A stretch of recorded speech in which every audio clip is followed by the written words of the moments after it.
मंत्री जयकुमार गोरेंच्या बदनामी प्रकरणी रामराजे नाईक निंबाळकरांना चौकशीसाठी पोलिसांचं समन्स. उद्या पोलीस ठाण्यात हजर राहण्याचे आदेश.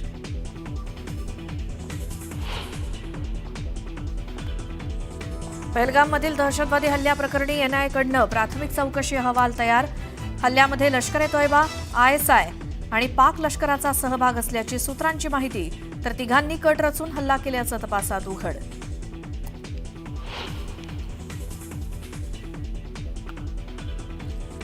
पाकिस्तानविरोधात जागतिक पातळीवर भारताची आघाडी. आंतरराष्ट्रीय दहशतवादी, अर्थसहाय्य आणि मनी लॉन्ड्रिंगवर लक्ष ठेवणाऱ्या संस्थेतून पाकला वगळण्याची शक्यता. पाकच्या परकीय गुंतवणूक आणि भांडवली प्रवाहावरती परिणाम होण्याचा अंदाज.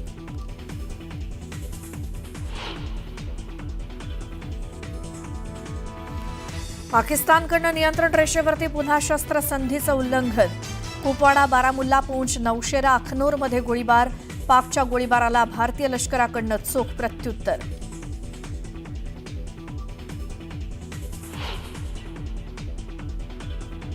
इंच इंच भूमि पर से आतंकवाद को मूल समेत उखाड़ने का हमारा संकल्प है और वो सिद्ध होकर रहे. पहलगामच्या हल्ल्यानंतर गृहमंत्री अमित शहांनी पाकिस्तानला दिला इशारा.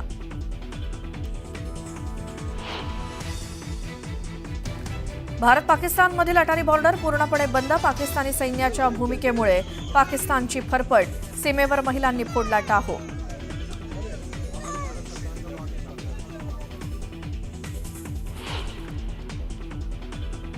बडतर्फ आयएस अधिकारी पूजा खेडकर आज दिल्ली क्राईम ब्रांचला हजर होण्याची शक्यता. खोटी कागदपत्र सादर करून नोकरी मिळवल्यामुळे यूपीएससीनं तिच्या विरोधात दाखल केला गुन्हा.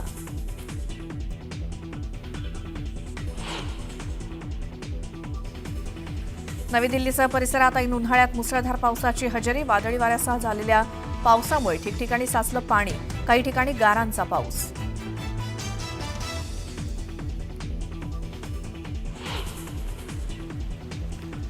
यूपीच्या हापूरमध्ये मुसळधार पावसाची हजेरी. कडक उन्हाळ्यात अचानक आलेल्या पावसामुळे स्थानिकांची तारांबळ. ठिकठिकाणी रस्त्यावरती साचलं पाणी.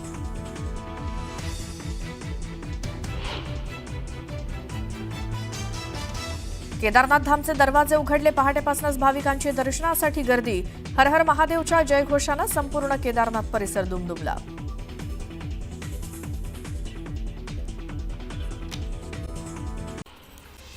भारत आणि पाकिस्तानमधील तणावाची स्थिती तसंच दहशतवाद्यांविरोधातील कारवाई दरम्यान दिल्लीमध्ये हाय अलर्ट जारी करण्यात आलाय.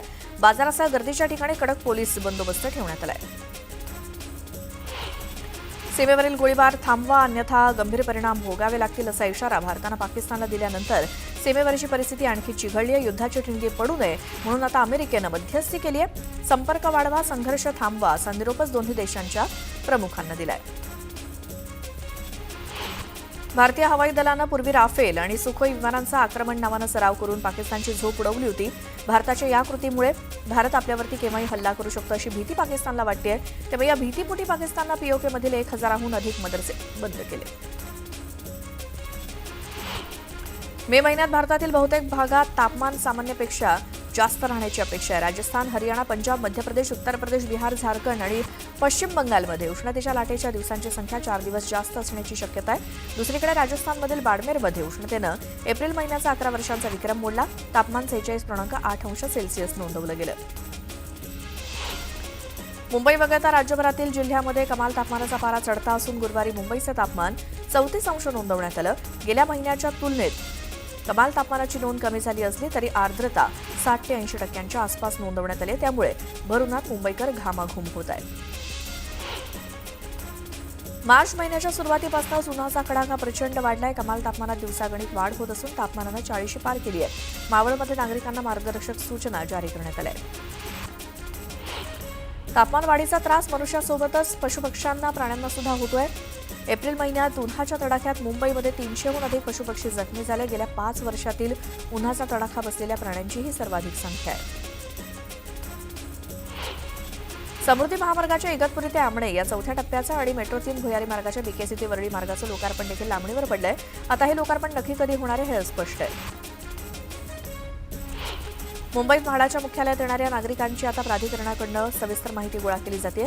मात्र काउंटरची संख्या कमी आणि त्यातच काही माहिती गोळा करण्यासाठी वेळ लागत असल्यामुळे म्हाडा मुख्यालयाबाहेर उन्हातानात नागरिकांच्या लांबलचक रांगा लागत आहेत आणि खास करून ज्येष्ठ नागरिकांचे त्यामुळे हाल होत आहेत. म्हाडाच्या कोकण मंडळाची प्रथम प्राधान्य योजनेअंतर्गत विविध गृहनिर्माण योजनांमधील 13,395 घरं विक्रीविना पडू नयेत. या घरांच्या विक्रीसाठी म्हाडानं नवीन संकेतस्थळाची निर्मिती केली आहे. याद्वारे विक्रीसाठी उपलब्ध असलेली घरं अर्जदार या संकेतस्थळावरती पाहू शकतील. मुंबई महापालिकेच्या दवाखान्यांमध्ये डिजिटल सेवा सुरू करण्यात आली आहे. मोठ्या रुग्णालयामध्ये रुग्णांना एक क्रमांक दिला जाणार आहे. या क्रमांकाच्या आधारे रुग्णांवरती पुढील उपचार करण्यात येणार आहेत.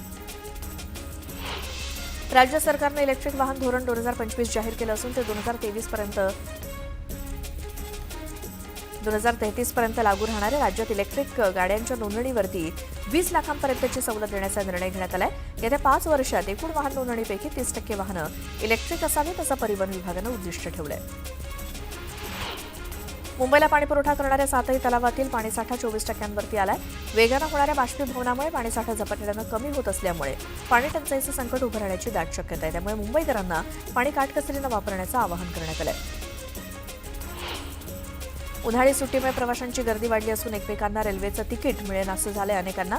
त्यातूनच मध्य रेल्वेनं सोडलेल्या विशेष गाड्यांचा कालावधी वाढवण्याचा निर्णय घेतलाय. त्यात सोलापूर LTT, कोल्हापूर पुणे, सोलापूर दौंड या गाड्यांचा समावेश आहे. महाराष्ट्र राज्य माध्यमिक आणि उच्च माध्यमिक मंडळानं 10वीच्या परीक्षा शुल्कात 50 रुपयांची वाढ केली आहे. याआधी 10वीच्या नियमित विद्यार्थ्यांकडून परीक्षा शुल्क 470 रुपये घेतलं जात होतं. ते आता 520 रुपये करण्यात येणार आहे.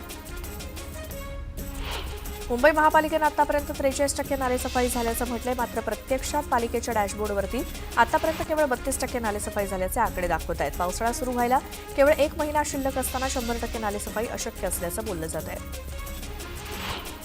विरार ते अलिबाग बहुउद्देशीय मार्गिकेच्या कामासाठी तब्बल 36% अधिक दरानं निविदा आलेल्या आहेत. त्यामुळे त्या रद्द करून त्याऐवजी आता हा प्रकल्पच BOT तत्वावरती राबवण्याची तयारी महाराष्ट्र राज्य रस्ते विकास महामंडळानं केली आहे. त्याचा प्रस्ताव आम्ही मंजुरीसाठी राज्य सरकारकडे पाठवला असल्याची माहिती मिळते. रस्त्याच्या काँक्रिटीकरणाचं काम सुमार दर्जाचं केल्यामुळे दुय्यम अभियंता आणि कंत्राटदारावरती महापालिका आयुक्त भूषण गगराणी यांनी कारवाईचा बडगा उगारला. काँक्रीट मिश्रणामध्ये गुणवत्तेचा अभाव आढळल्यामुळे संबंधित दुय्यम अभियंत्याला निलंबित करण्यात आलं. रस्ते कंत्राटदाराला 50 लाख तर गुणवत्ता नियंत्रण संस्थेला 25 लाख रुपयांचा दंड ठोठावला. मलनिस्सारण वाहिन्या, कुंड तसंच भूमिगत गटारं साफ करताना अपंगत्व आलेल्यांना तसंच मृत्युमुखी पडलेल्या सफाई कर्मचाऱ्यांच्या वारसांना अखेर योग्य भरपाई देण्याचा निर्णय राज्य सरकारनं घेतलाय. विशेष म्हणजे 1993 नंतर घडलेल्या घटनांमधील पीडितांना शोधून त्यांना योग्य मदत दिली जाणार आहे. नियमित कंत्राटी तसंच दैनंदिन तत्वावरील कर्मचाऱ्यांचे वारस नुकसान भरपाईला पात्र असतील. मुंबई महानगर परिसरातील घरं विक्रीत वाढ कायम असून त्या तुलनेत नव्या घरांची निर्मिती झालेली नाही. मात्र रिक्त असलेल्या घरांच्या विक्रीत वाढ झाली असली तरी मुंबई महानगरात अद्याप 3 लाखांहून अधिक घरं रिक्त आहेत. पुण्यात सुद्धा 89,000 घरं रिक्त असल्याचा अहवाल लायसिसफोरास या संशोधन कंपनीने जारी केलाय.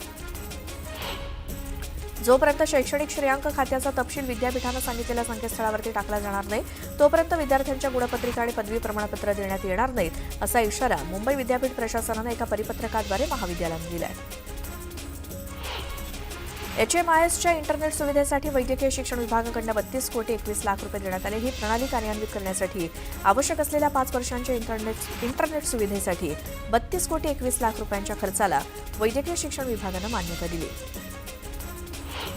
RT अंतर्गत तिसऱ्या प्रतीक्षा यादीचे प्रवेश घेण्यासाठी 7 मे पर्यंत अंतिम मुदत आहे असं सूचनापत्र प्राथमिक शिक्षण संचालनालयानं जारी केलंय. प्रतीक्षा यादीतील हे सर्व प्रवेश 7 मे पर्यंत पूर्ण होतील याची स्थानिक प्राधिकरणाने नोंद घ्यावी असंही सूचनापत्रात म्हटलंय. 2025 पर्यंत भारतात सोन्याची मागणी 700 ते 800 टनांच्या दरम्यान राहू शकते असा अंदाज WGCनं व्यक्त केलाय. 2025च्या सुरुवातीपासून सोन्याच्या किमती 25% वाढल्या असून प्रतितोळा 1 लाखांपर्यंत पोहोचल्यात. त्यामुळे ग्राहकांच्या सोनं खरेदीच्या पद्धतीत बदल झालाय असं अहवालात म्हटलंय.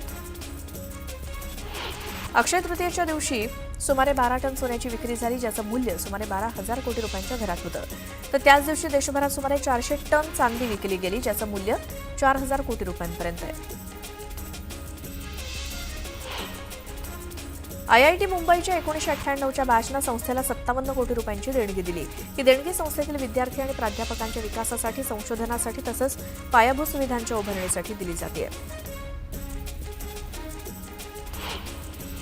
मुख्यमंत्री 100 दिवस कृती आराखडा उपक्रम अंतिम मूल्यमापनामध्ये पिंपरी चिंचवड महापालिकेनं महापालिका श्रेणीमध्ये राज्यामध्ये दुसरं स्थान पटकावलंय. गुणवत्ता परिषदेनं घेतलेल्या मूल्यमापनात पिंपरी चिंचवड महापालिकेला 100 पैकी 85.71 गुण मिळाले असून उल्हासनगर महापालिका प्रथम क्रमांकावरती आहे. नवी मुंबईत भारतात आंब्यापेक्षा आमरसाला जगभरातून जास्त मागणी आहे. निर्यात होणाऱ्या आंब्यापेक्षा दुप्पट आमरस विविध देशामध्ये पाठवला जातोय. गतवर्षी तब्बल 60,200 टन आमरस निर्यात होऊन त्या माध्यमातून 624 कोटी रुपयांची उलाढाल झाली. मतदार याद्यांमधील अचूकता सुधारण्यासाठी आणि मतदान प्रक्रिया अधिक सोयीस्कर बनवण्यासाठी निवडणूक आयोगानं नवीन उपक्रम हाती घेतलेत. याद्यांमधील अचूकतेसाठी 3 मुख्य मुद्द्यांवरती लक्ष केंद्रित करण्याचं ठरवलंय. त्यात मृत्यू नोंदणीचा डेटा मिळवणं, बूथ लेव्हल ऑफिसर्सना इलेक्ट्रॉनिक पद्धतीनं मान्यताप्राप्त ओळखपत्र देणं आणि मतदार माहिती स्लिप अधिक मतदार अनुकूल बनवणं यांचा समावेश आहे. देशाच्या तिजोरीत मोठी भर पडली आहे. एप्रिलमध्ये भारताचं जीएसटी संकलन विक्रमी 2.37 लाख कोटी रुपयांवरती पोहोचलंय, जे गेल्या वर्षीच्या याच महिन्यातील 2.10 लाख कोटी रुपयांपेक्षा 12.6% जास्त आहे. मेट्रो 3 प्रकल्पाचा बीकेसी ते वरळीपर्यंतचा दुसरा टप्पा लवकरच वाहतुकीसाठी खुला होणार आहे. या मार्गिकेवरील प्रवाशांच्या सोयीसाठी बेस्ट उपक्रम देखील सज्ज असणार आहे. धारावी ते कफपर्यंतच्या 17 मेट्रो स्थानकांना जोडणाऱ्या 28 मार्गावरती बेस्टच्या 79 बसेस चालवण्यात येणार आहेत. गंगापूर तालुक्यातील टोकी शेतशिवार वस्तीवरती राहणाऱ्या शेतकऱ्यांच्या घरावरती 8 ते 10 दरोडेखोरांनी दरोडा टाकल्याची घटना घडली. दरोडेखोरांनी शेतकरी कुटुंबियांना बेदम मारहाण करत त्यांच्या जवळचे सोन्याचे दागिने तसंच 5 लाखांहून अधिक रोख रक्कम लंपास केली. पोलिसांनी तातडीनं तपासाची चक्र फिरवत दरोडेखोरांच्या मुसक्या आवळल्या. जम्मू काश्मीरमधील पहलगाम इथे झालेल्या दहशतवादी हल्ल्यानंतर भारतात आता सायबर हल्ल्यांचं प्रमाण वाढल्याचं आकडेवारीवरून समोर आलंय. 23 एप्रिलपासून देशभरात 10 लाखांहून अधिक हल्ल्यांची नोंद झाली. या पार्श्वभूमीवर सतर्क राहण्याचं आवाहन महाराष्ट्र सायबर विभागाकडून करण्यात आलंय. जळगावच्या चोपडा तालुक्यात गायत्री कोळी या विवाहितेचा संशयास्पद मृत्यू झाल्याचा प्रकार समोर आला. महिलेच्या अंगावरती खुणा आणि जखमा आढळल्यात. सासू आणि नणंद यांनी महिलेला गळफास दिल्याचा आरोप माहेरच्या नातेवाईकांनी केला. जळगावच्या आकाशवाणी चौकात दुचाकीला ट्रकनं जोरदार धडक दिल्यानं गंभीर अपघात झाला. या अपघातात तरुणीच्या दोन्ही पायांचा चेंदामेंदा झालाय. तरुण सुद्धा गंभीर जखमी झालाय. या अपघातानंतर ट्रक चालक वाहन घटनास्थळी टाकून फरार झालाय. धाराशिवमधील विकास कामांच्या स्थगितीचा विषय राज्य शासनाचा आहे, माझा नाही असं उत्तर भाजप आमदार राणा पाटील यांनी प्रताप सरनाईकांना दिलं. कामांना शेवटच्या 3 महिन्यातच मंजुरी कशी दिली याची चौकशी करा अशी मागणी राणा पाटील यांनी केली. परिवहन मंत्री प्रताप सरनाईकांनी धाराशिवमध्ये एक सूचक वक्तव्य केलं. काही जुने मित्र शहरातील कचऱ्याचा प्रश्न घेऊन उपोषणाला बसले होते. ते जुने मित्र होते आणि भविष्यात नवीन मित्र होतील असं प्रताप सरनाईकांनी उबाठा खासदार ओमराजे निंबाळकर आणि कैलास पाटील यांच्यासमोर केलं. त्यामुळे शिंदे शिवसेनेचे नवीन होणारे मित्र कोणाचा प्रवेश होणार याच्या चर्चेच्या वावड्या उठायला पुन्हा सुरुवात झाली आहे. पहलगाम हल्ल्यामुळे मालवण राजकोट इथल्या छत्रपती शिवाजी महाराजांच्या पुतळ्याच्या लोकार्पणाचा मुहूर्त हुकलाय. 1 मे अर्थात काल महाराष्ट्र दिनी पुतळ्याचं लोकार्पण केलं जाणार होतं, मात्र आता 11 मे रोजी लोकार्पण केलं जाणार असल्याची माहिती समोर आली आहे. राज्यातील पाणी टंचाईच्या मुद्द्यावरनं एकनाथ खडसेंनी सरकारला उपाययोजना करण्याचं आवाहन केलं. पाणी टंचाईच्या स्थितीत शासन उदासीन असून पाणी टंचाईच्या प्रश्नावरती कुठल्याही बैठका घेतल्या जात नसल्याची टीका खडसेंनी केली. दक्षिण सोलापुरातील बोरामणी इथे विहिरीचा कठडा कोसळून बुडलेल्या 2 मुलांचे मृतदेह सापडले. दुपारी 12:30च्या सुमारास 7 ते 8 मुलं विहिरीत पोहण्यासाठी गेली होती, तेव्हा विहिरीचा कठडा कोसळल्यामुळे 2 मुलं ढिगाऱ्याखाली अडकली होती. 2024-25 मध्ये मार्च ते एप्रिलमध्ये नवेगाव नागझिरा व्याघ्र प्रकल्पात 36,592 पर्यटकांनी भेट देत जंगल सफारी केली. नवेगाव नागझिरा व्याघ्र प्रकल्प पावसाळ्यामध्ये बंद ठेवला जात असून एवढा काळ सोडला असता नेहमीच पर्यटकांची गर्दी असते. मात्र असं असतानाही जून महिन्यात सर्वाधिक 8,334 पर्यटकांनी जंगल सफारी केल्याचं दिसून आलंय.